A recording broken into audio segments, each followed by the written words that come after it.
try to convince a scientist to bring a teleoperation rig into a clean room, right? And then use, not their own hands, but a teleoperation rig to manipulate the cells. They're gonna tell you you're crazy, right? Yeah, and I can tell you how many robots I saw that like make pizzas. And I'm like, guys, right? Like, there are two kinds of pizzas, right? There are pizzas for which minimum wage labor is fine. And there are pizza for which you really want the human experience of someone making like it for you. Like an incredible right? chef. Yeah. And in both cases, the value per pizza is very low. The same amount of mass in terms of like gene edited cells for actually saving people's life has a value of a few $1 million, not like the $20 of a pizza, right? All right. Hi, Fred. Would you introduce yourself? Yes. Hi, Audrow. It's great to be, here. My name is Fred. I'm the co-founder and a CEO at Multiplier Labs, which is a robotics company that develops automation technology for manufacturing next generation pharmaceuticals. Okay. Oh, go ahead. Yeah. Oh, yeah. My background is in mechanical engineering, and so I've always been a roboticist, and so it's very exciting to be working in the space where you studied and where all the things that you always wanted to build are. Hell yeah.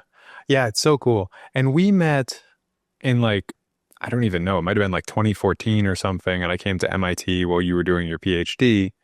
You gave me a tour of your lab, and you were working on supernumerary limbs, so like extra arms for people in manufacturing. How did you get from there to here? Like, what was your path, and how did you discover pharmaceuticals as an interesting area?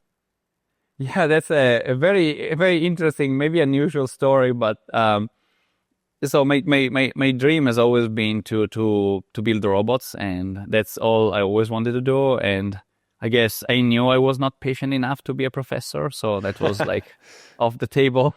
Yeah. And but I want to build like the most advanced possible robots, and so I always knew that was very expensive, right? And so, okay, like they must be very useful. They must do something that's extremely valuable. I must be absolutely sure that the robots I'm building are doing something super valuable, because that would justify their cost and the cost of all the amazing engineers that I need to hire to work with me and build the robots. And so during the PhD, I met our co-founder, Alice, and she was not a robotics person. She is now she's a professor. At that time, she was also a PhD student in pharmaceutical technologies. And she told me how manual pharma manufacturing is. And I could not believe it. I just assumed that making drugs was like making chips. So I assumed it had already been automated. You mean like silicon chips, like computer chips kind of thing? Exactly, right? And so, but it turns out that pharma manufacturing is even more valuable than silicon, semiconductor manufacturing. It's probably the only thing that's more valuable on a per mass or per volume basis. And yet, from the point of view of manufacturing, it's still entirely manual, especially for the most advanced drugs, which are the most, difficult to make. So in other words, biological drugs, cell therapies, gene therapies, RNA, those are just very hard to make. Most of them, not all of them, but most of them. And I just could not believe it. And so I was like, wow, this definitely justifies developing extremely advanced robots. It's a huge need for the technology. There's a huge value because nothing is more valuable than saving or improving lives, right? And it requires precision. It requires sterility. It sounds like a perfect application for robotics. It also looked at that time like a pretty empty market, meaning that pharma companies didn't have and still don't have engineering departments. They're really focused on approving the biology to the FDA and then selling the drugs, but they don't have engineers. And most robotics companies at the time, like we're talking about like 7 or 8 years ago, right?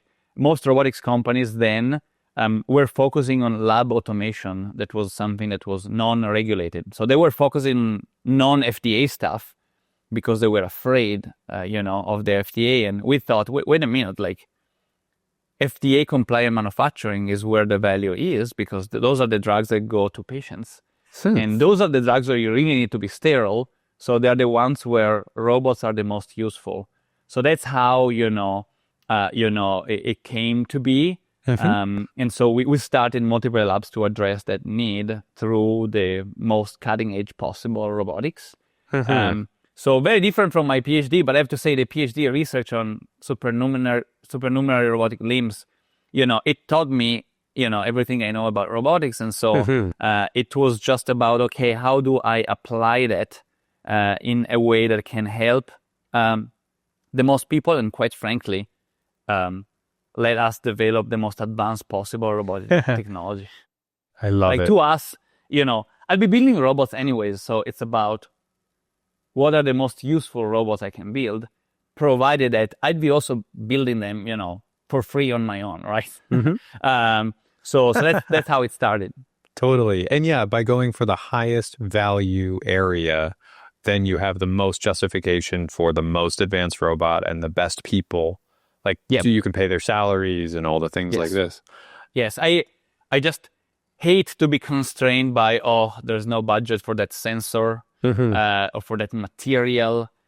Or I hate to be constrained by, I somehow cannot work with the best people. And, in these, environment with these application, both constraints are gone. I know I can, do a very convincing pitch to the best engineers to be here. And I know everybody in our team is just, cracked. Super good. At that level. And at the same time, I never need to tell them, you know what? I would love to develop the technology, but we can't, it's too expensive.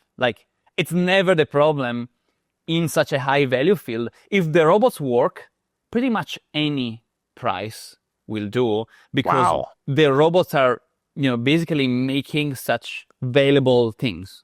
Yeah. Yeah, that's so interesting. And it's interesting to me because I have never talked to another robotics company in the pharmaceutical industry for this kind of thing. And I've talked to I don't even know, maybe it's 100 or 150 or 200 startups at this point. And it's I don't think I've ever met another one that's working in the pharmaceutical space.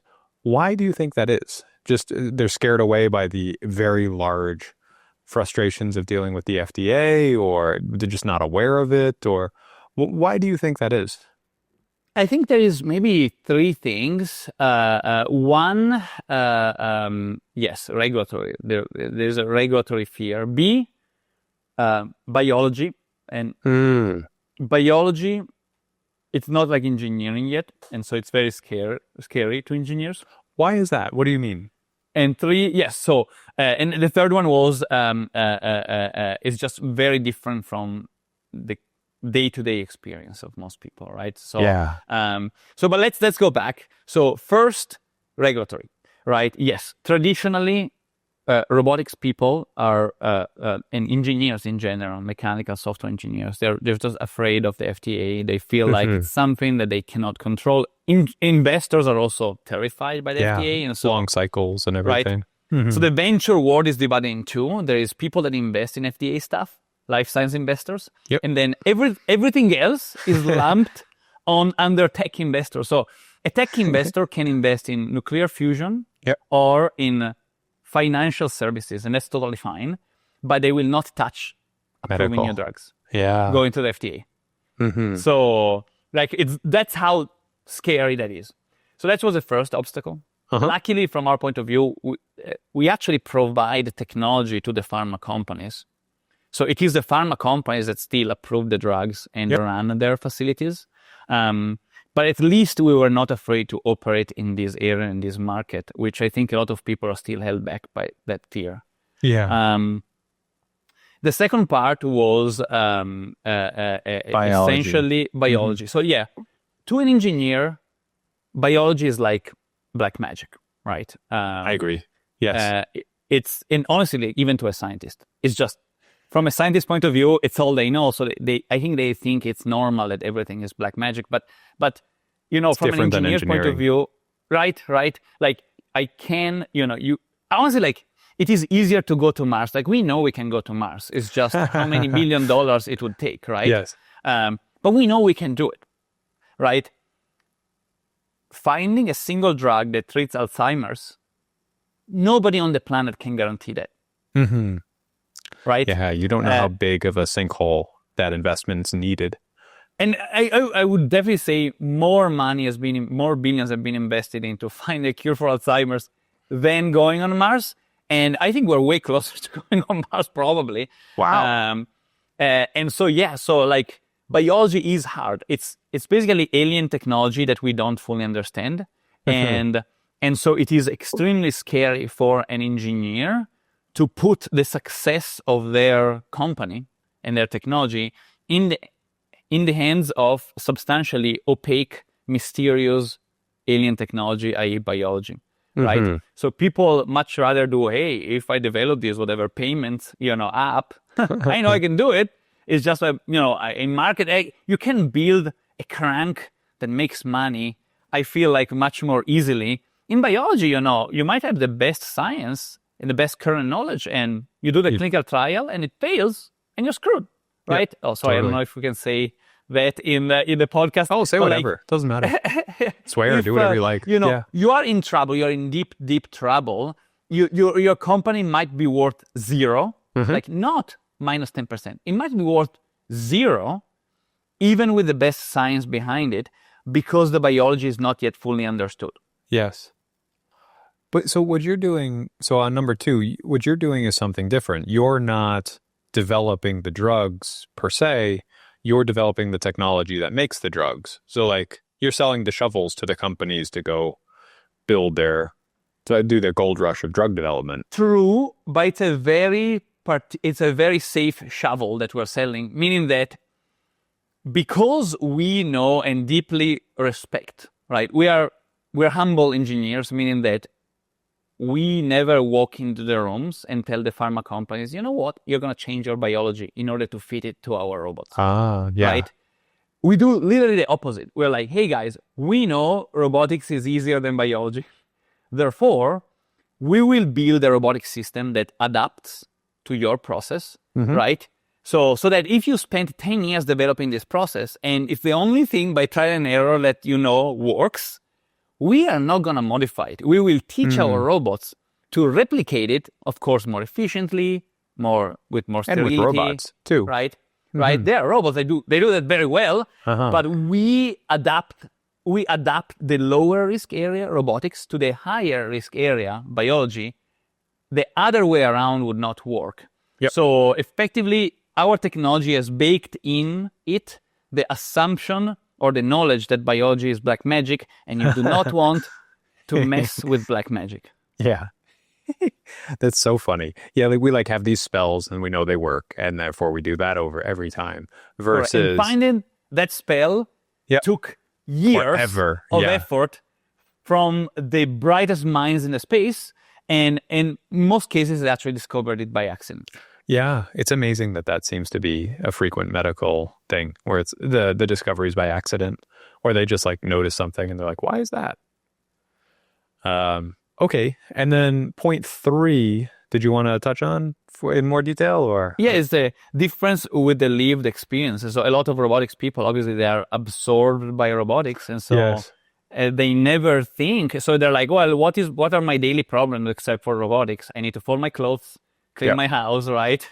Cook because I need to, eat and live. Yeah. Eat and live. And I don't have time because I need to work on the robots. And so I think that's very normal for them.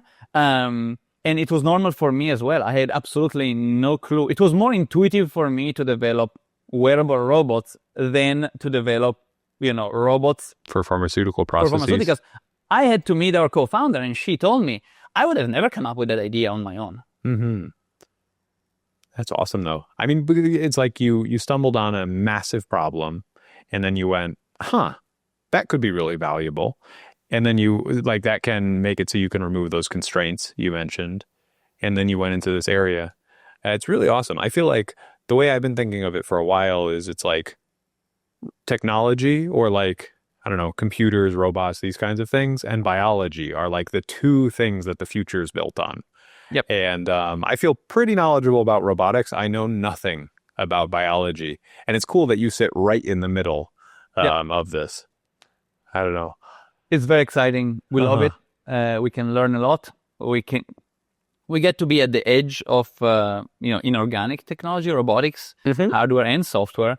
And that, by the way, also involves AI and advanced learning techniques and so on. But also, we interface with biology, which is a whole new alien technology that we don't understand. We get to learn basically from the brightest minds in biology. And Totally. It's great because in the room, there is a lot of respect. So engineers are very intimidated by biologists because, they are magicians, right? And they're really kind of like wizards, but what I discovered is that the biologists are also very intimidated by The roboticists engineers. and technologies. Yeah. And so as long as nobody else tries to drown out the other voice, you can work together and be very productive. And everybody feels like they're learning a ton and everybody loves it. Hell yeah. Yeah, I would imagine. Because it's super cool. You have all the experts going, oh, you could do that. Like, oh, that's super cool. Oh, we could do this for that. That would be a lot of fun.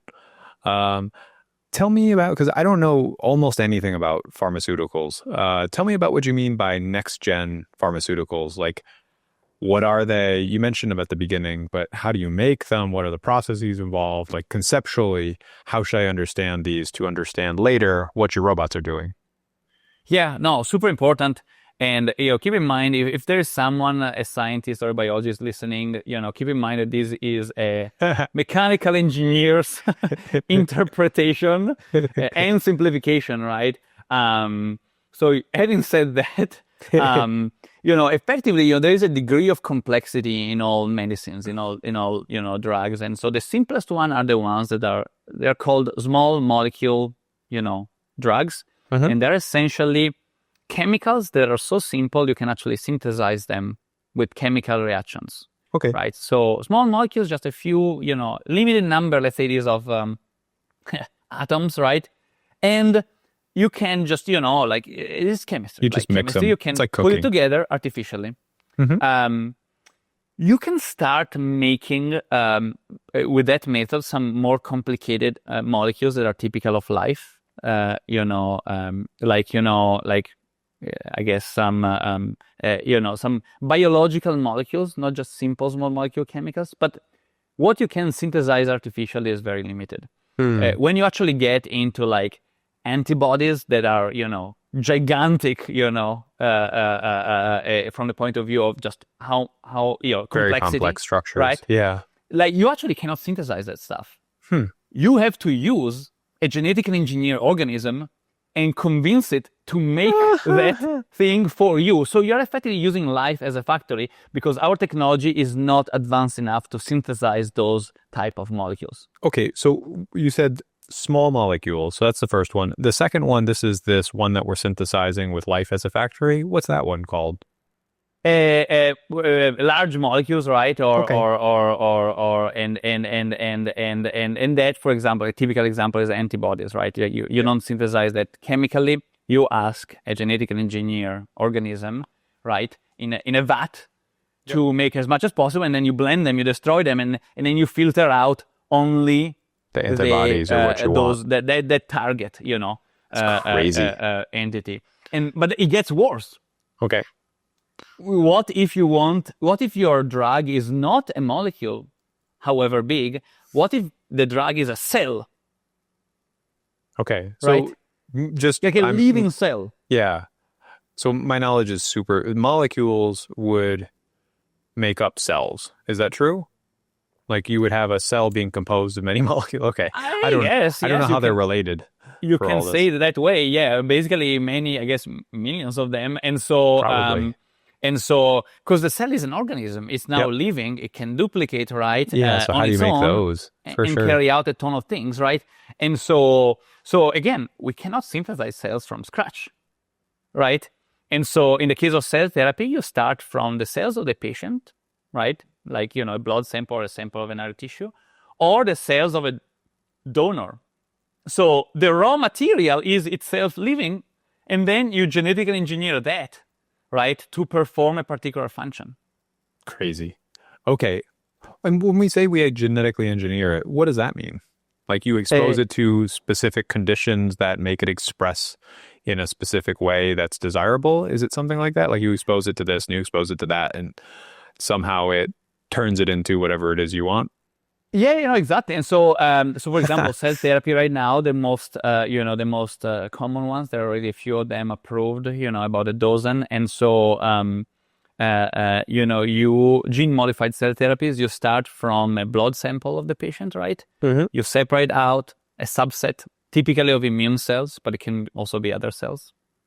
And then you modify them genetically, either using a virus that delivers a payload to those cells. Wow. And modifies, them, or you can also modify them in other ways, like zapping them with electricity, and then so that if there is, basically the modifying agent around them, it seeps in.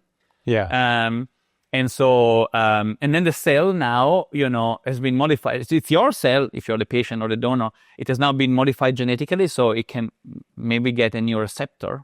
Oh, and your body doesn't reject it or see it as a threat and then kill it with There's antibodies. that, or you need to give it a new sensor to recognize that cancer or that particular tissue that you wanted to target. Ah, cool. So I see why you're saying this is black magic. This is crazy. Yeah, it is crazy. It's happening. Like, I have no idea how people would come to these ideas of how to do these things. And I suspect you're about to list even more complex ones too, which is nuts.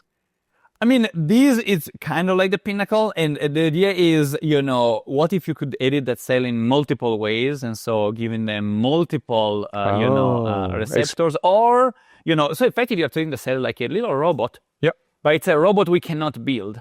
It's only a robot we can modify. Yeah, you can configure it through exposure to specific things. Yeah, it's almost like, I don't know, like you have a horse and you give that horse like night vision goggles, whatever, right? And now it can see, but we don't have the technology to actually fabricate a horse on our own, right? Yeah. But we can modify, I guess, the genetic code to develop night vision. And so, I love the metaphor. And basically, after you've done that, then you need a few millions to a few billions of those cells. So you let them duplicate, and then you infuse them back in the patient. So now the patient has a better immune system. It's their immune system, but now it sees, the illness and can target it. Huh. Wild. Okay. So those are kind of the three types: small molecules, large molecules, and cell therapy. There's cell therapy, there's gene therapy. So in some cases, you actually give the virus containing the modification directly to the patient. And that's done when you want to do editing, more broadly, right? Or if you think the virus can target that part of, the body of the patient, honestly. And so, and then of course there is RNA. RNA does not have a permanent modification of, the genetic code. But it does tell the cells of the patient, it gives them instructions to make different proteins. So it basically kind of like temporarily tricks them into behaving as if they had a different genetic code, but they don't. And so, so those are all like, that's it. There's no chemical reactions. And so if you don't have chemical reactions, but you need to convince or modify, living beings' cells, right, to synthesize this stuff, then your process becomes much less like chemistry and much more like cooking or growing plants, right? Except that you don't need to be sterile when you cook, right? In this case, if your batch of cells has even a single wrong cell, imagine like a bacteria should not be there. Yep. Well, you can't inject it back into the patient, right? Now it becomes dangerous as opposed to, helpful and curative, right? And it's not like a normal drug. If you're making a bunch of chemicals, you can sterilize it all, right? Or in fact, if you take it by mouth, you don't even need to sterilize it because your stomach will sterilize it, right? Yeah, it's amazing. But you can sterilize a batch of cells because you are going to kill the bad cells, but also the good ones. Yes. So the only way to do it is to do this very manual kind of culture process in a completely sterile way from day one to the final day, and without making a single mistake. Single mistake means you need to throw it away. Wow. And so give me an idea of the like time scale and number of steps for these kinds of things. Like, is it like, because if I'm cooking, like I could be done in an hour, which I assume that these processes do not take an hour. I assume they take a while. How long roughly, or for some of them? The shortest we've seen take a few days. And so maybe hundreds of individual tasks and steps. Wow. Typical length right now is 1 to 2 weeks and thousands of individual steps. Wow. And these are currently being performed by people like in lab suits that are, it's kind of like factory work, but for pharmaceuticals in a sense. Like, could I think of it like a factory, or? It's too qualified. The type of workforce you need to consider it like a factory. Yeah. You're in clean rooms. So it's not a lab, it's a clean room. Yeah. And so you need people that are super well trained. They probably like all have at least a bachelor's in some sort of biology or minimum. And in many cases, like masters, PhDs. Wow. I mean, we've seen like MD, PhDs working on this stuff. And so, and obviously it's never their dream to be a manufacturing operator in a clean room. Yep. I mean, it's a mess. You need to gown up, right? Because you are a risk to the drugs. Have a lot of bacteria and all sorts of contaminants coming from you all the time. Yeah, for sure. That's wild. So it's an expensive workforce. That doesn't want to do a job, that hates it. Yeah, that hates it. But they are needed, and they're probably paid pretty well. Is it true because it's like undesirable, it's hard work, is it repetitive because they end up doing the same processes? Super repetitive, but also repetitive and stressful because it's repetitive. But if you mess up at all, you throw it out. Anything. Like you could touch the wrong thing, the wrong surface for like half a second. That's it. Done. Wow, right? That's crazy. Or breathe on it, or sneeze, or whatever, scratch your forehead, and you didn't realize now your glove is contaminated. And so it's expensive as operators, but from the point of view of these people that are qualified, they don't even like doing it. Yeah, they would like to be in drug discovery as opposed to drug manufacturing, or maybe process optimization as opposed to process execution. So from the point of view of the employer, they're expensive. From the point of view of the employees, they are underpaid with respect to their ideal job. Oh, okay. Yeah, they don't love it. And I wonder, so that sounds interesting.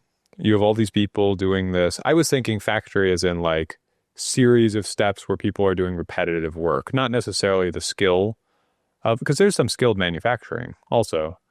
But so it's kind of like a pharmaceutical factory in the way I kind of defined it right now. So for the simpler drugs can be scaled easily. So you can make 5 million tablets of aspirin. But for these new biological next generation therapeutics, it's so manual. It is so manual. And by the way, if you try to change the process and simplify it, most likely the cells are going to die, or the results are going to be different, so that the FDA now needs to look again at the process and maybe reapprove it, right? So the best example I heard... time-consuming and expensive and everything. Mm-hmm. So imagine that you go to one of your favorite restaurant in the world, and there's only that chef in that location with local ingredients that makes that dish. And now imagine, you want to replicate that restaurant in your backyard in another continent. Yeah. Right? And so it's not just about following the same recipe.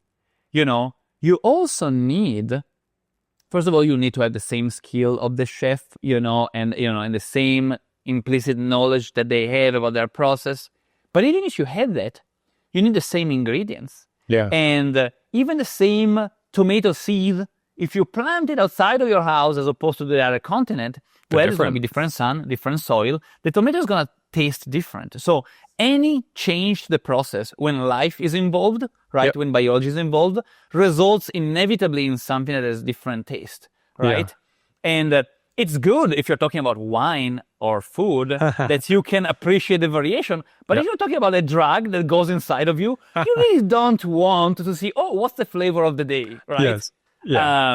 And so that's Hilarious. why it's so hard to scale bioprocessing.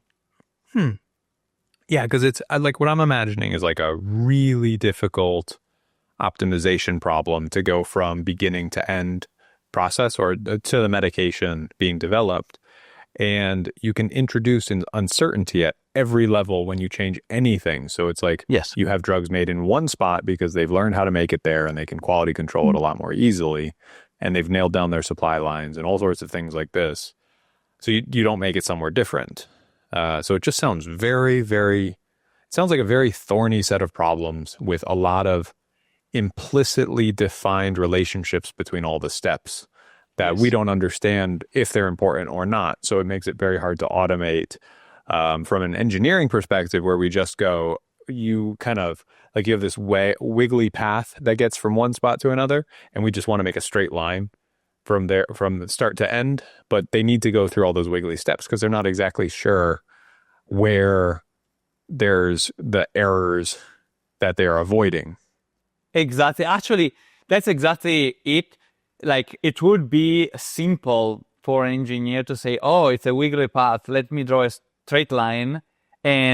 But that would assume you know what you're talking about in terms of biology. And because it's biology, we need to assume that every wiggles is motivated even when you don't know why. Yeah. Right? And so it's Chesterton's fence. Have you heard of that idea? Oh, no. No, what's that? You cannot take down a fence unless you know why it's there. This kind of thing. I don't know. I've just one colleague mentions it quite a bit. Perfect. So like you don't take down the thing unless you know why it's there. And that is it. Mm-hmm. That is it. And in biology, in biology that the fence looks very irrational, but you just need to have, a lot of respect, honestly, for honestly, how many scientists years went into finding out that fence that miraculously work. Yeah. It happens to works. And so our job is, okay, how can I learn how to make that fence with robotic technology? And so it's and honestly, like, to me, it's actually no different from, there's two other good examples, like a couture dress, or, I don't know what it is.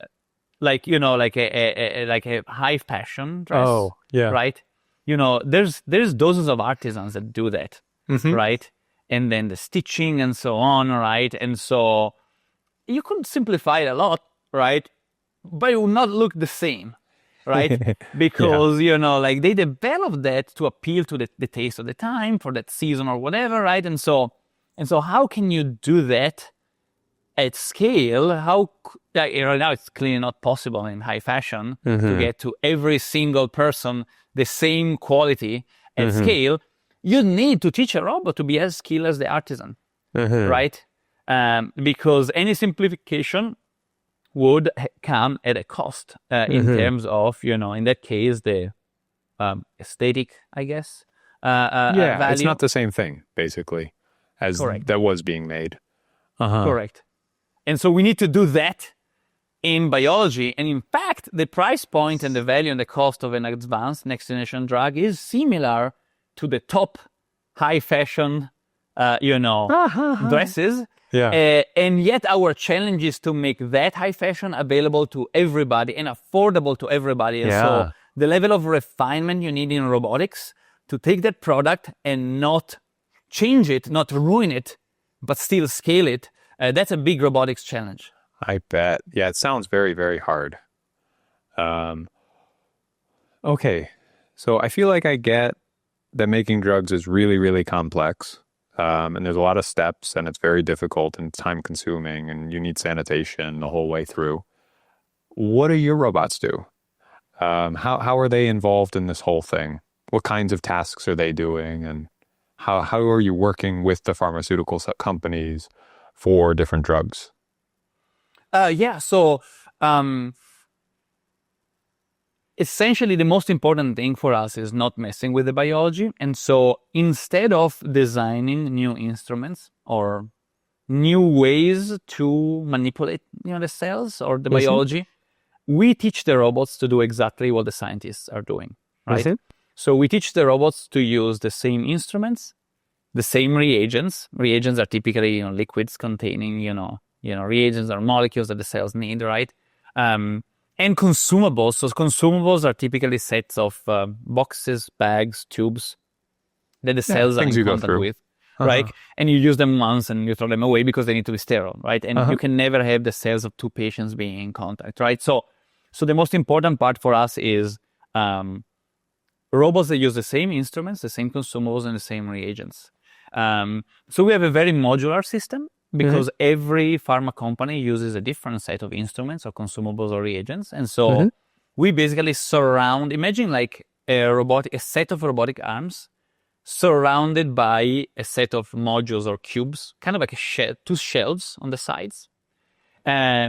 And these shelves are made by modules, and each module contains an instrument that was used by people originally and now is being operated by a robot. So we need to teach the robots to do that. And it depends. If an instrument is the bottleneck, we can duplicate or triplicate or more that particular module. If the robotic arm is the bottleneck, we can duplicate or triplicate the robotic arms. And in fact, right now in our latest robots, we actually have 4 robotic arms at the same time. Cool. So I'm back at multiple robotic arms. You're back. Yeah. Just awesome. In a very, very different, set. Context. And my mom was like, "Oh, you're back at doing robotics." I'm like, "Mom, I never stopped doing robotics." Yeah. It just happens so that now it looks kind of, like before, but obviously they're not wearable anymore and they're doing something very different. Yes. Okay, so you have all these robotic arms and they have all these bins, and in these bins they might have tools or things that they'll interact with. And then you have them doing, I suppose they have like a little workstation or like a work site where they're manipulating something. And how does all that go? Yeah, so you know what? I also have a quick video here that I wanted to show you, and we'll describe it for the people listening. So here it is.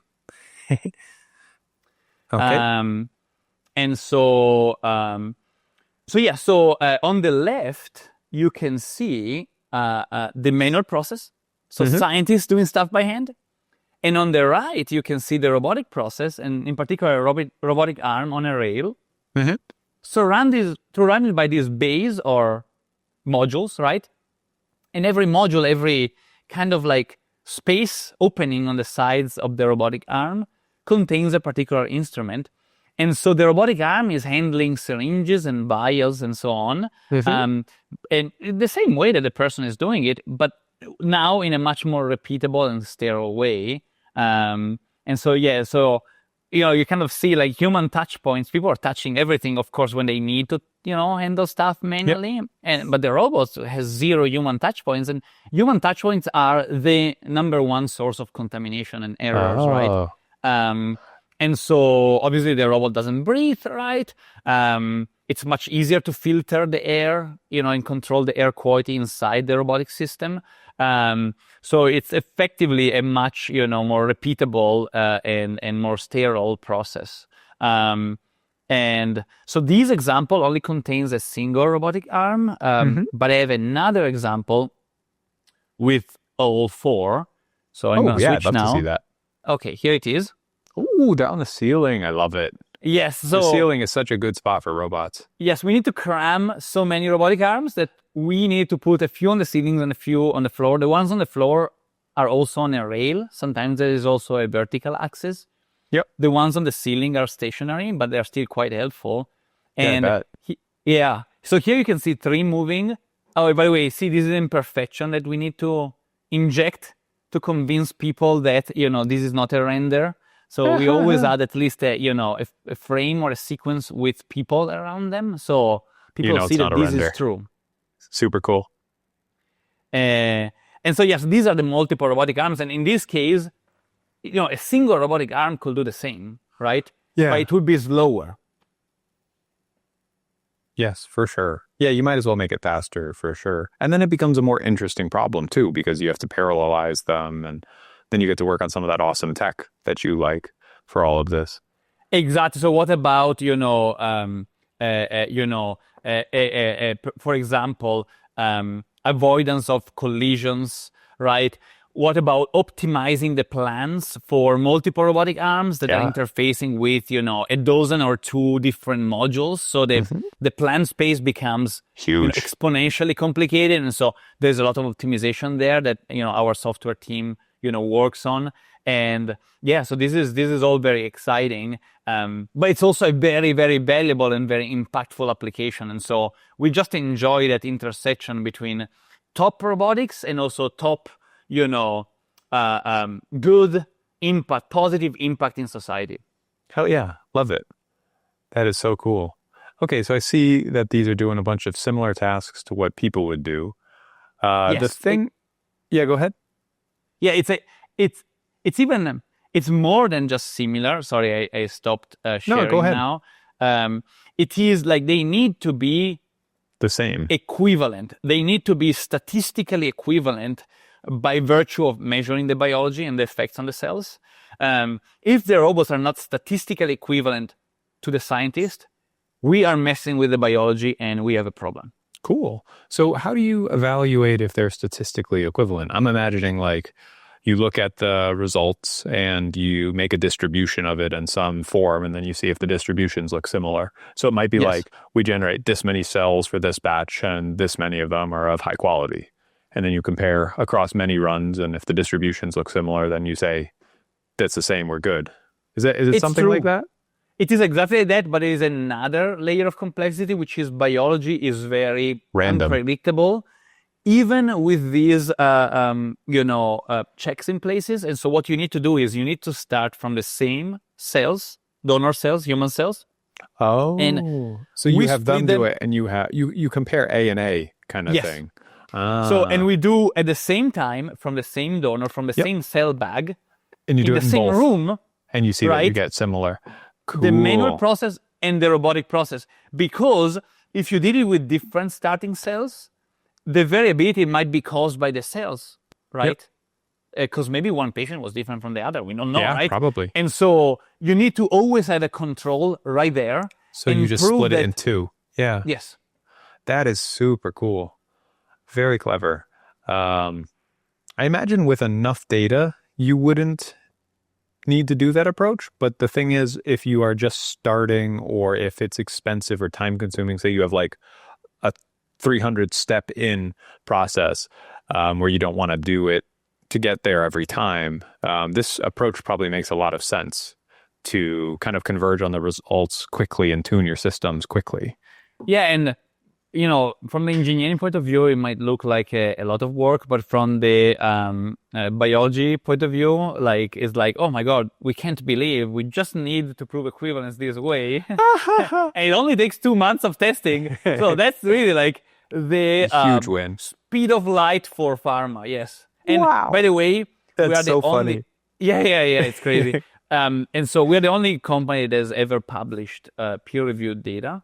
Uh-huh. Um, showing equivalence between a manual process and a robotic process, right? So like That's super nobody cool. else has, published this. People have, white papers and all that stuff, but like we went on a peer-reviewed, Mhm. journal publications, and so it's very solid data, because that's the kind of credibility you need. Yes. To work with these Otherwise, companies. Yeah. exactly. Yeah, they just wouldn't use it. It would be like an R&D thing versus something used in production. Correct. And the whole point for us is the use in production. Yes. Very cool. So I'm imagining this isn't, so I guess what's the scale of your operation or deployments, or how many robots or cells are like work cells like this are deployed, or how, I don't know, how large would you say? I don't know exactly what the metric would be, but how big and how much deployment do you have? So I can't be too specific because we only announced 2 big partners, and I don't want people to reverse engineer, the details of those collaborations. I see. But what I can tell you is that this year, our number of deployments will be, the robot you saw before. That is a pretty big robot, by the way, with the 4 robotic arms. Mm-hmm. We're talking about, 30 by 10 feet awesome. in area, so roughly. Cool. So it's a big multi-million-dollar, robotic system. We are going to deploy this year in the 5 to 10 range, right? And we already deployed several of them. And so... so you have like tens of systems deployed that are of similar size to that, probably. The idea, yes, is that we're effectively already sold out for the next 2 years. So congrats. We know it's because there's so much demand. I bet. To make these therapies, you can't make them by hand. It's just not possible. So now it's on our problem is, okay, we need to ramp up our supply chain, right? Yep. To double and next year and then double again the year after, right? Wow. Just to get through the backlog. Well, that's amazing, though. I mean, I'm sure that that's a very strong position for investors that want to come in and you guys are in great terms for seeking investment, for finding more customers, all sorts of things. Yeah, I mean, right now the kind of the paradox is that when people reach out and they're like, "Hey guys, we would really like some robots right now," because they're always like, when they reach out to you, they want we need the robots yesterday. Totally. Like, okay, there's about a 2-year wait list right now. Wow. Congrats. That's so exciting. So we basically need to work very closely with them to extend the supply chain, maintaining the same quality, right? And find ways to make it happen. And so it's I think it's very exciting. It reflects that thing where if you go and look for available application of robotics, like the market is there, right? Mm-hmm. And I really sometimes don't like the sort of like wishy-washy argument that sometimes people have. Well, we are a robotics company and robots will eventually be used for everything. So our market is infinite. So you don't need to worry, investor, about our revenue today because we're doing general purpose robotics. And so our market is infinite, right? And that I think is too many times used as an excuse to justify like zero revenue. Yes. Right? To justify a poor business. It's like the Silicon Valley show. When there was that joke, on HBO, there was that joke that, they said, you must try to stay at zero revenue for as much as possible because zero revenue is better than revenue because it lets you paint a gigantic picture. Infinite potential, yeah. Right? When you start having revenue, well, you're actually measured on how much is it growing, right? And so we are definitely on the camp that you should have available application, measurable, growing, real, revenue, right? But I'm seeing it, I think, too many times right now in robotics, the sort of like infinite potential, kind of like high P approach. And I hope that definitely. Yeah, I just hope that doesn't create a bad name, for robotics, because when the bubble bursts, and it will burst, right? Only the people with real revenue, will have a business. Will survive, yes. But I hope that people don't conclude, all robotics is like that, because, the work we're doing is so real. Hell yeah. Yeah, I think my impression, I mean, if you look at like the .com bust or something, it's like, yeah, there was a bunch of bubbles, but clearly the internet is huge now. It's like, I think that robotics will be similar for this, where there are very clear applications for robotics where you're making a ton of money for companies. And those will be the ones that carry everything. The hype, I'm a lot more skeptical about. I feel similar to you about the general purpose robots for this kind of thing. It feels like when I was in academia, one thing I thought was really funny was that a lot of the research that was very cool, and like you'd see a quadrotor doing awesome things. It's like, well, why do we do this? And it's like, search and rescue. Why do we do quadrupeds? It's like search and rescue. Everything that couldn't, even like pipe robots or blow up robots. It was like, oh, it's search and rescue for sure. It was like the catch-all, and now it's similar. It's general purpose robots when we don't know exactly what the market is we're going into. Yeah, and I can tell you how many robots I saw that like make pizzas. And I'm like, guys, right? Like, you know, there are two kinds of pizzas, right? There are pizzas for which minimum wage labor is fine, and there are pizza for which you really want the human experience of someone making like it for you. Like an incredible right? chef. Yeah. And in both cases, the value per pizza is very low. The same amount of mass in terms of like gene-edited cells for actually saving people's life has a value of a few $1 million, not like the $20 of a pizza, right? Totally. And so like it doesn't make it. And the technology we're using is substantially the same, right? Yeah. We're using imitation learning, machine learning, reinforcement learning. We're using only collaborative robots. So it's literally the same technology. In one case, there is a business. In the other case, there's not a business. Yes. Yeah. We were talking before we started recording, like for house cleaning and stuff, where it's like the humanoid will clean your house. It's like, but a person that you pay $25 an hour will also clean your house, and they'll probably do a better job, and they're not going to fall over, these kinds of things. I really like your perspective on go right to the high value task versus go low end. Yeah. Mm-hmm. It's exactly it. And so since, you know, our goal is to develop very cool robots, or at least mine is, right? And so I'm like, okay, so I need, I want to develop, the best possible robotic systems, right? And so I'm like, which is smarter, going for $20 an hour, all else equal, or going for $20,000 an hour, or maybe $200,000 an hour, which is honestly like the order of magnitude we're talking about for next-gen therapy manufacturing, right? And so if you can have a business that is 4 order of magnitude better, literally, right, 3 or 4, right? Of course, I can develop better robots, hire better engineers, right? And it makes sense to start from there. Now, I'm not saying that we're never going to get to, humanoids that clean the house. Of course, I'm looking forward to that. I can't wait. I would be very happy to buy for $30K a humanoid that cleans my house. I would love it, right? But, at the same time, it's way more reasonable to start from high value and then 20 years from now, get 2 or 10 or whatever, 5, certainly though not today, get to those mass manufacturing or low added value tasks, right? And we need to also avoid the risk that we promise that the humanoids for the house are ready today. And then 2 years from now, people get bored of it, right? Oh, of course, it's not happening. And so they then conclude that all robotics is BS and hype, right? And I don't want to get into a post-dot-com bubble situation for robotics, right?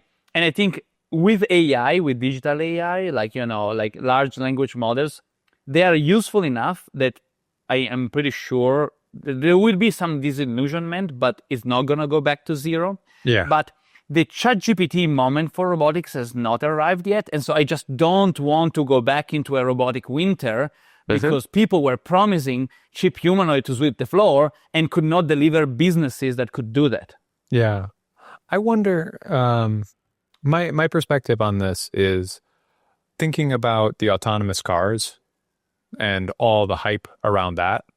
So in like 2015, it was like, next year, we're going to have autonomous cars. It's going to change everything. There's going to be no more truck drivers, no more Uber drivers.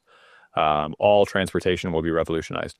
And then it's like, okay, in 2018, it's probably going to happen. And then in 2020, whatever. And so now, but then what you see actually is the public just totally loses interest. It was so hypey, but I don't think it's, maybe the investors, because actually if you look at the funding over the last 5 years in robotics, it was majority autonomous vehicles, and then that went to 0 in the last little bit. But because talking to some investors who run reports, they've shown me some of the reports. I had an interview with F Prime, Sanjay from it, where we talked about this. Nice. And but the slice of more specialized robotics applications, kind of like what you and I seem to value, is just gradually increasing. And you have this big overhead on top of it for the autonomous cars that then goes to zero when the hype dies. Yeah. Yeah. No, absolutely. Absolutely. So you're finishing. Yeah, but the thing that I think that's interesting about that is it feels like, so we have a Tesla and it just drives itself everywhere. It makes some mistakes, but so there was so much hype 10 years ago for this. And then in my opinion, it's like Tesla quietly solved it and there's no attention on it now that it's solved. It's not totally solved, but it's really, really good. Where I can drive anywhere in town and I just ding it onto autopilot and it does it almost error-free.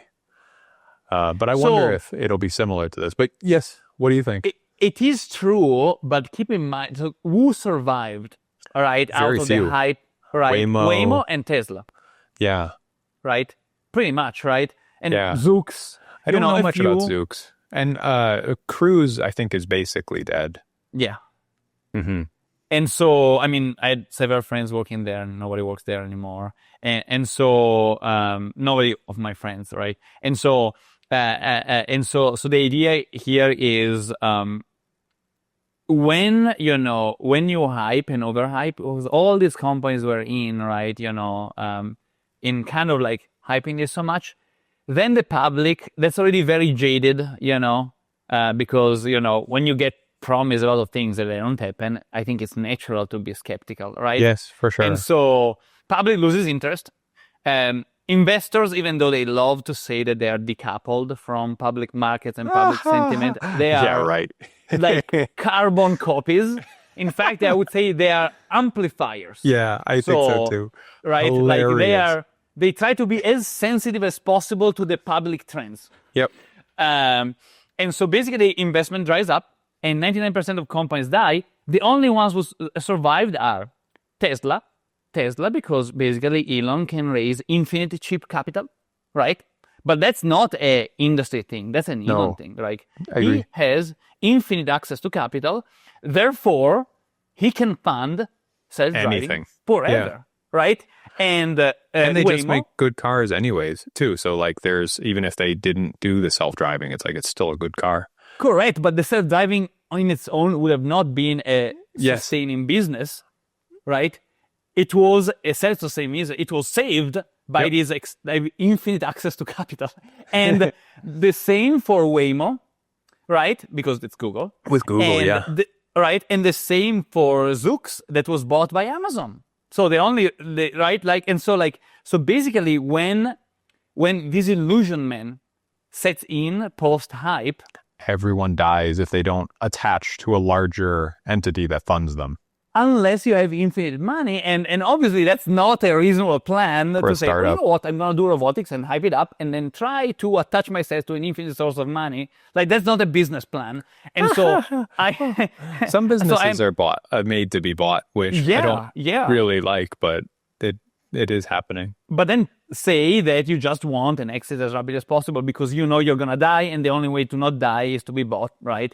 And so, but to me, you're much stronger if you're actually trying to build something that matters. So apply the technology in a way that has a sustainable business. That's what we're trying to do. And that's what I worry a lot of people are not trying to do with these infinite market pitches. Yep. And so when the winter comes, right, then I think a lot of companies will be caught like that. And if it's too many, the public will conclude that robotics is useless or not ready yet. And I don't want to repeat another self-driving car winter. Was it that bad? Because from my perspective, a lot of the smart people from the self-driving car industry went into other robotic startups. They started companies in agriculture and mining and like a bunch of really other good robotics companies. I don't know that it was like, because as I mentioned, the investment across other like more specific robotics applications has just been growing over the last years. It's a fraction of what was poured into autonomous cars, but it's still growing. It is true, but I don't want to winter too. But I don't. Also like if I want a self-driving car right now, I either need to have a Tesla, right? But then, with the caveat that you still need behind the wheel. Yes, and you have to pay attention. Right? Or I need to jump on a Waymo, which I do all the time here in San Francisco, right? And but that's it. There's not choice. There's nothing else. Yeah, you got the big players, and that's it. So it's kind of like a little disappointing that I can't get a reliable self-driving taxi everywhere I go. And that's basically, I think, that was totally within reach, because if Waymo did it, if Tesla, is almost doing it, right, then many other players could have done it technically. And so I think they just messed up from the point of view of the hype and the business. Yeah, that's a good point. I wonder, my thought with humanoids, and I wonder what you think, is that it's going to go kind of like autonomous cars, where it will take longer than everyone thinks, and the public will lose interest, and then Tesla will quietly make a 30K humanoid that can actually do useful stuff, but it might be 15 years from now or something, maybe faster, who knows. Do you think it'll go similar for this, and it'll be kind of like the companies either get bought on maybe favorable, maybe unfavorable terms by larger companies, and then a lot of them go out of business, but Tesla kind of survives, or maybe who knows what the other ones will do. But what is your thought on this? I think it's more likely than not that it would go that way. However, I don't want it to go that way, and so because it's too centralized. We're doing but also like a new winter and so on, and and then and the winter, 10 years later, and so no, like we don't want it to go that way, and so we're actually doing everything we can to not go that way. So, for example, we got a human robot for 30K. Yeah. Not from Tesla. They're not selling it yet. We got it from Unitree, right? And so I can tell you that the hardware, you can already find the hardware for reasonably, a reasonable cost, like 30K, right? And so I assume that Tesla and Figure hopefully will get there at some point. That they're selling, you're saying, or that they get to 30K? That they're selling it, that they hopefully get to sell them for 30K reasonably soon. Right now, though, the only company that can do that is Unitree. And so that's what we got.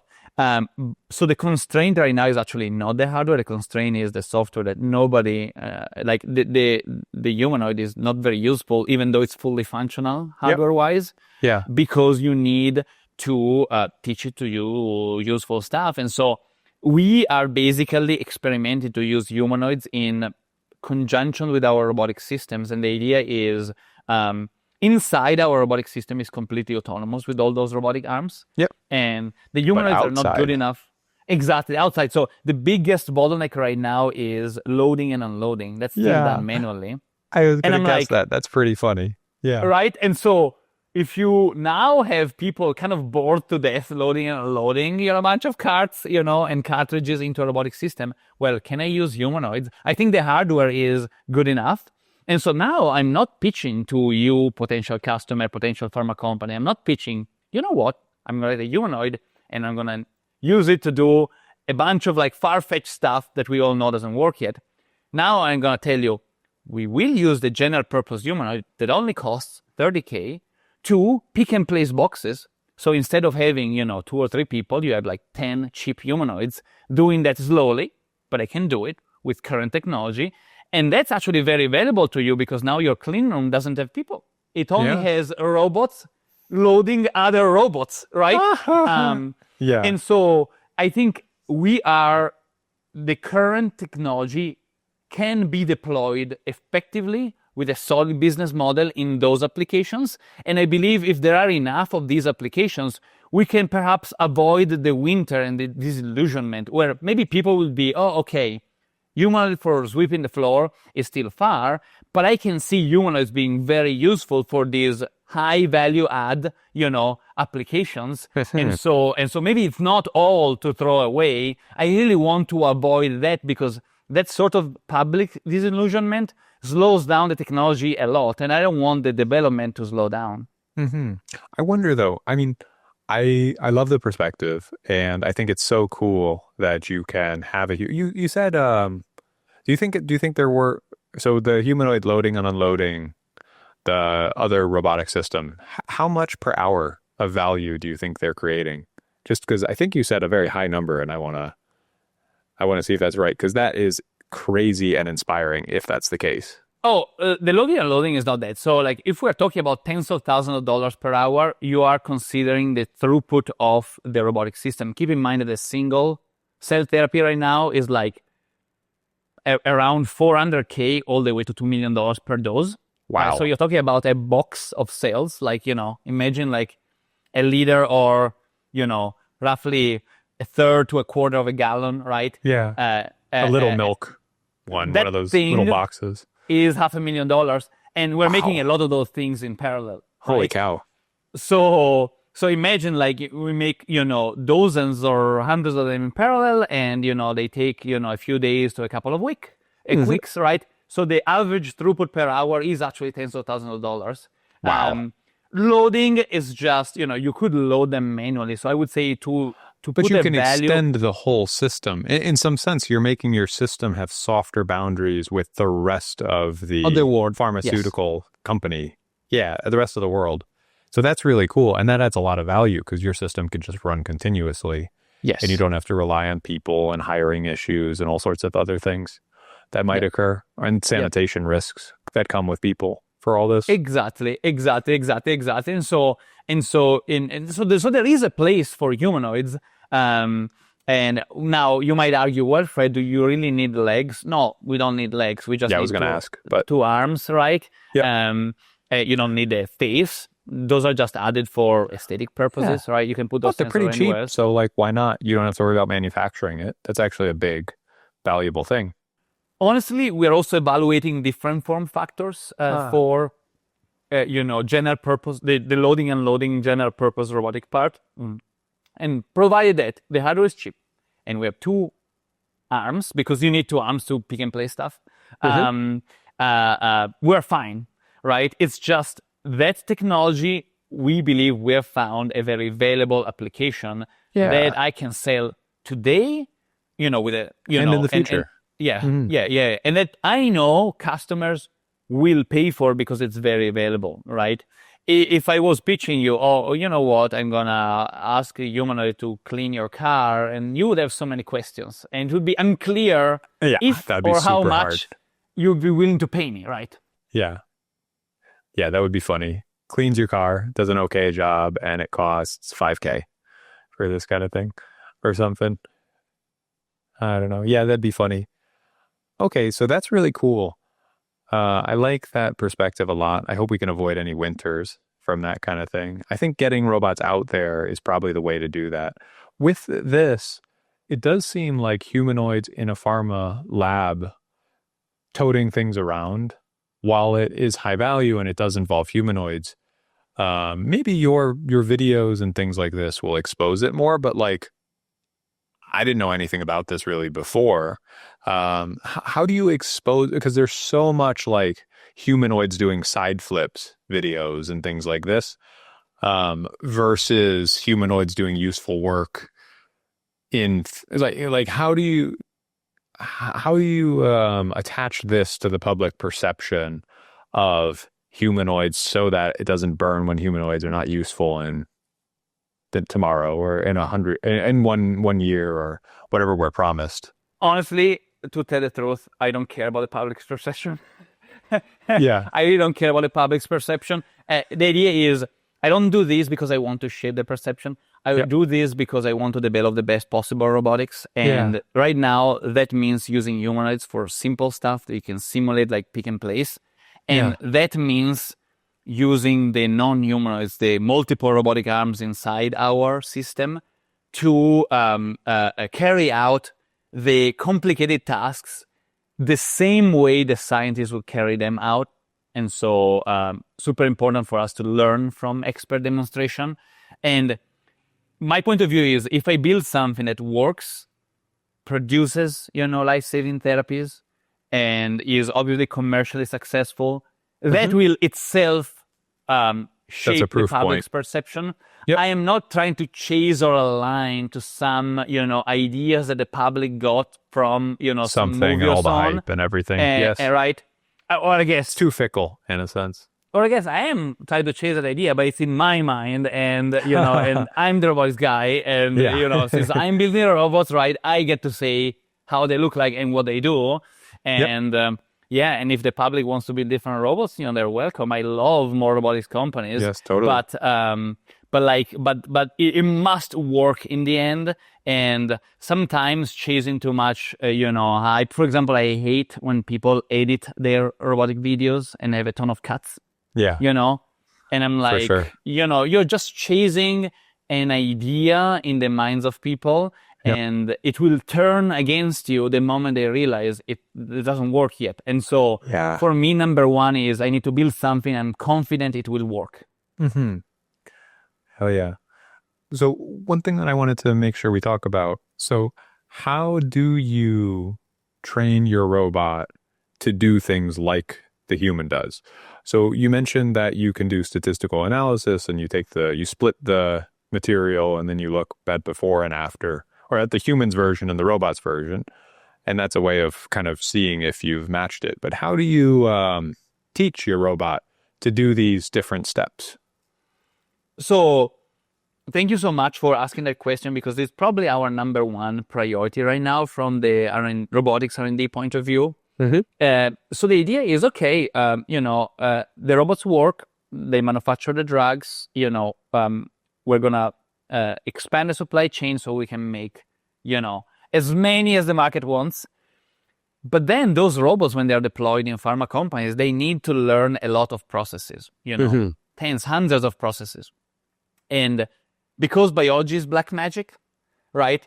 You never know what the wizards, the biologists, are doing in their process. And there tends to be a long tail of 10 to 10%, let's say, of tasks that we've never seen before, Wow. right? Like they shake a ball in a particular way, right? Or they squish a bag or remove bubbles in another particular way, right?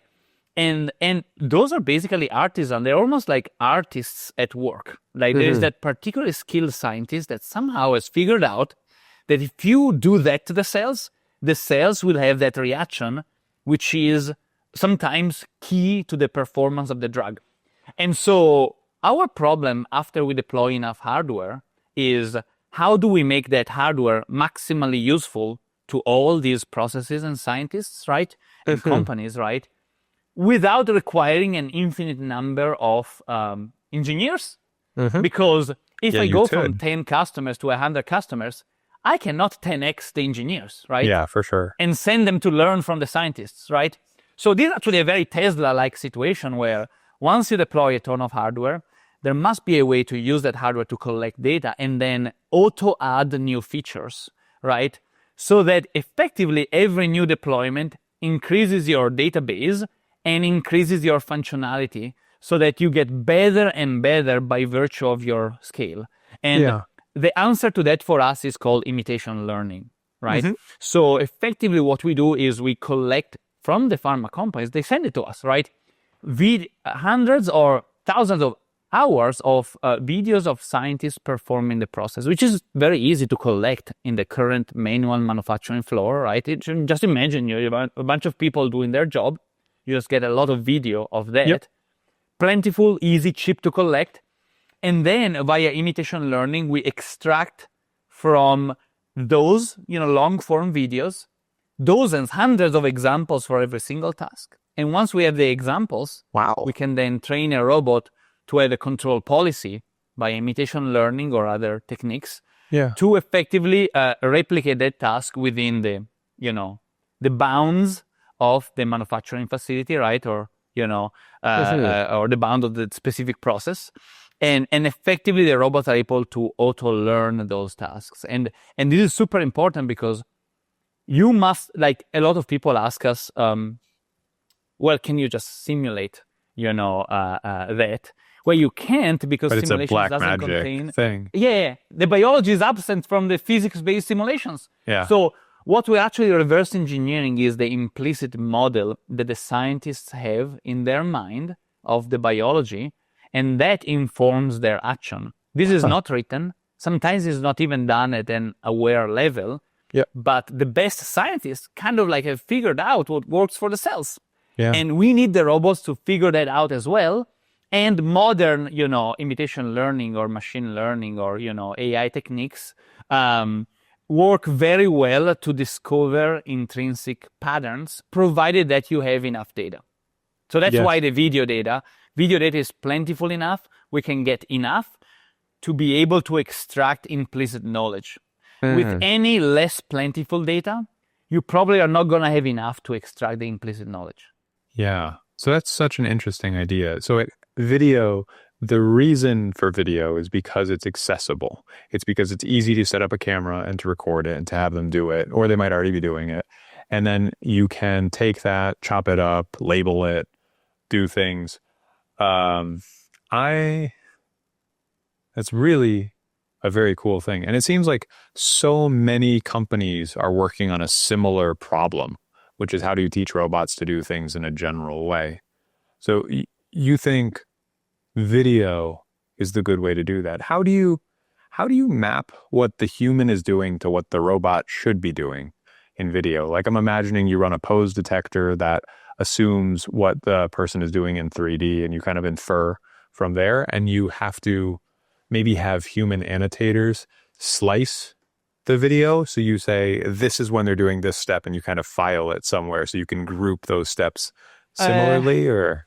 Yeah, honestly, like, very, very good question. So yes, we do need to slice the videos. But we believe that can be done, at least in this context, automatically. And we already have very, very promising results there. Awesome. So the idea is that luckily a pharma manufacturing floor is much more controlled than the general environment. And so it's actually possible to train, latest generation video algorithms to auto-segment. Cool.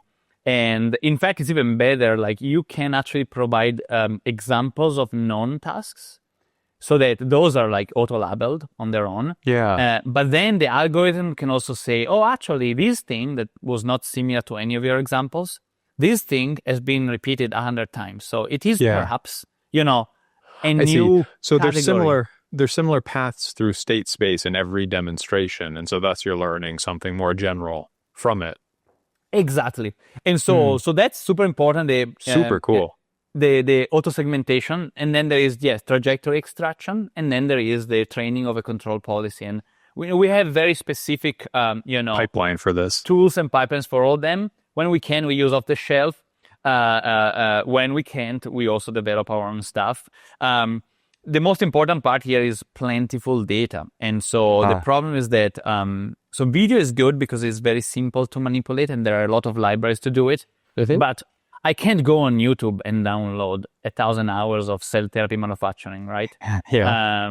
So that's the problem for which I think robotics is being slower than, other fields, is that, if I was training, whatever, an LLM for like legal language, where there's so much legal material that I can either download or scrape or, I guess, steal, judging by how a lot of those companies got the data. Yeah, true. And so, but nobody can stop me, right? And that's very good data, right? There's no way to get that data. So I need a way to get that level of intern-sized data cheaply and in a scalable way. So ideally need my partners to send the data to me without me being involved, because it will be too time consuming for me to personally generate. It's like Tesla, the data. As you were saying, like a Tesla kind of moment where it's like you make a pipeline that just aggregates everything and then learns from it. And you find a way for your partners to basically pay you to get the hardware that then gives you the data. And of course, they need to agree to give you the data very confidentially, right? The difference is that we are regulated and Tesla is not, but still, like, the scale is no different. And that's basically my one, my main, problem with teleoperation. I just don't believe teleoperation scales the same way. It's not so cheap. It's not so plentiful. And by the way, try to convince a scientist to bring a teleoperation rig into a clean room, right? And then use, not their own hands, but a teleoperation rig to manipulate the cells. They're going to tell you you're crazy, right? So like with teleoperation, I would have zero data. So obviously, there's a or ton of, one data. But, yeah, right, if you're lucky. And Yep. then there's a ton of problems using videos. So what you were saying is the change of context, Yep. from, a human demonstrating it to what the robot should do to replicate Yeah. that. But that is a technical challenge. And if I solve it, I have something scalable. And that's what I like to have in terms of technical challenges. Yeah. Yeah, because I guess you can just say, well, what's the hand of the human doing? And you can probably label it like, oh, they grabbed this and then they shook that when it's in their hand. And like these kinds of labelings, you could have the robot do. You can break it down into actions the robot can do. And then that would let you do this mostly autonomously. Like you can onboard new skills fairly easily, which is quite cool. Precisely it. In fact, do you really care what the human hand is doing, provided you know its effect on the cell bottle or the vial, the syringe? Yeah, not at all. So you can even just track the objects that are in contact with the cells. Oh, yeah, that's way easier. Yeah, yeah. for sure. Okay, yeah, it's way simpler problem planning too, because you don't need to emulate the human arm. You can just emulate what the vial's doing or whatever it is. I mean, effectively they're related, because if you're trying to emulate what the human arm is doing, probably having a structure similar to the human arm lets you do it correctly. So that's why we only use collaborative robotic arms with cool. a 6 degree of freedom, because they're close enough that kinematically we're never limited. Yeah. You can always copy people. Yep. Yeah, I would imagine if you like move it similarly, whatever the object is, but I mean, I don't understand the problem that well, then you would get a similar effect. But yes. I don't know. So that's really cool. It's a very clever way of approaching this. I also feel like if you guys nail this, there's a lot of other wonderful areas that you can go and solve too. Yeah. Mm-hmm. Even though pharmaceutical, even though pharmaceutical is such a big industry and it's so like they don't have engineering teams generally, as you were saying. But yeah, tons and tons of other areas would benefit from this same approach. I agree with you. And this is a cutting edge, I think, of robotics research. And we just found what we believe is the highest possible impact and value application. But I agree with you that the ripple effects of this technology in many other industries are huge. Yeah, for sure. Okay, so let's see, getting towards wrapping up. One thing that you've brought up a bunch is high value problems. So as opposed to having like a humanoid robot sweep the floors or something like this, have it do incredibly important pharmaceutical work in a complex system and just high value work.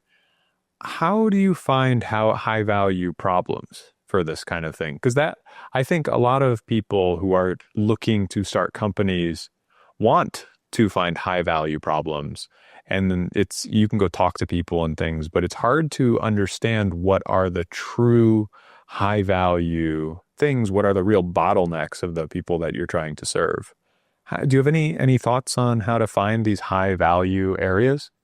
I mean, I guess from the manufacturing point of view, from a very like first principle, point of view, the most high value problems are the ones that have the largest market value per like cubic centimeter or for the gram mass or whatever of product, right? And so by that metric, the two highest value products in the history of mankind are semiconductors and pharmaceuticals.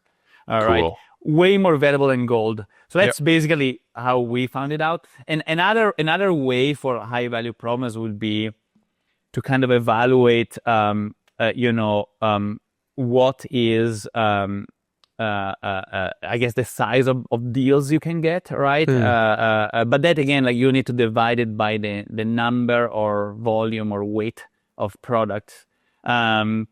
I guess another area that's very high value is by that metric is maybe aerospace. But I do believe that even a plane per gram or per unit of volume is way lower. Yeah. So probably the only other one would basically be military. But from my point of view, I was like, you know what? I'm not gonna make robots for military application, and I much rather basically make robots that save lives. Than the other way around. Yeah. And in the end, even obviously this is all arbitrary. This is just my personal preference, but I do believe that these descends from the fact that saving or extending life is more valuable than taking it away.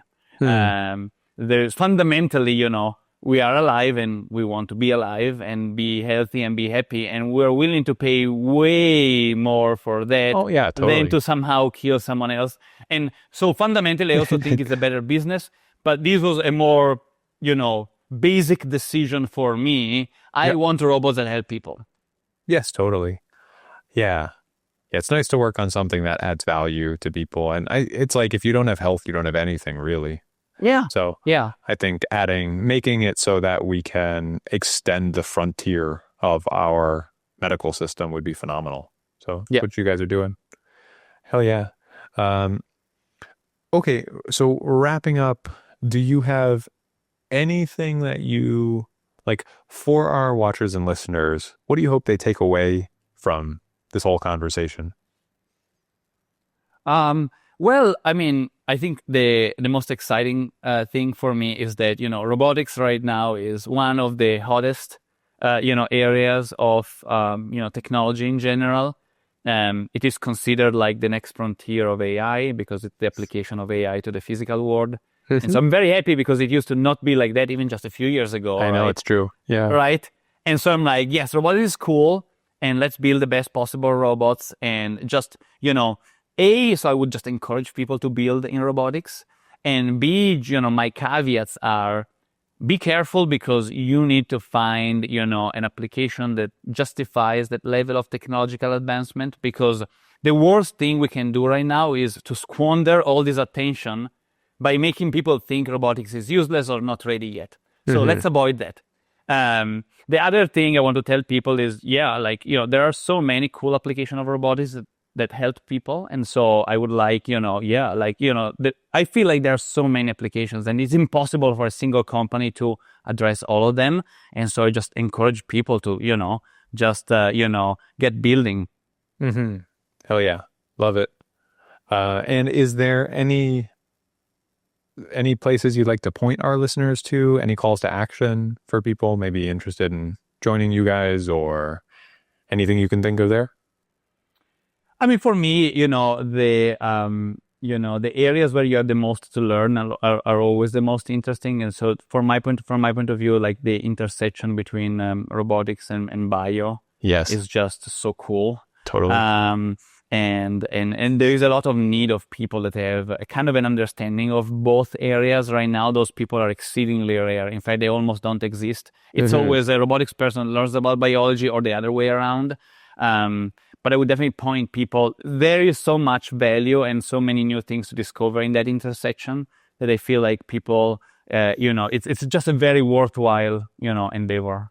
Yeah. How do you, as a roboticist, like, how do you learn about biology? Like, do you go back and read a book? I'm sure the position you're in now, working with pharmaceutical companies, is an incredible education, but like, how would you learn if you're a roboticist or software engineer and you want to learn more about biology, but have no idea how to approach that? Yeah, you need to not be, afraid of asking dumb questions, because obviously you're going to look extremely dumb to an expert. Yes. But keep in mind that they are probably thinking they are looking extremely dumb to you, asking questions about your field, right? So everybody is held back by the same fear of like looking like, they have no clue, because they have no clue. And so after you recognize that, you can just have those conversations. And now we're also helped by the fact that, ChatGPT doesn't care if you look dumb.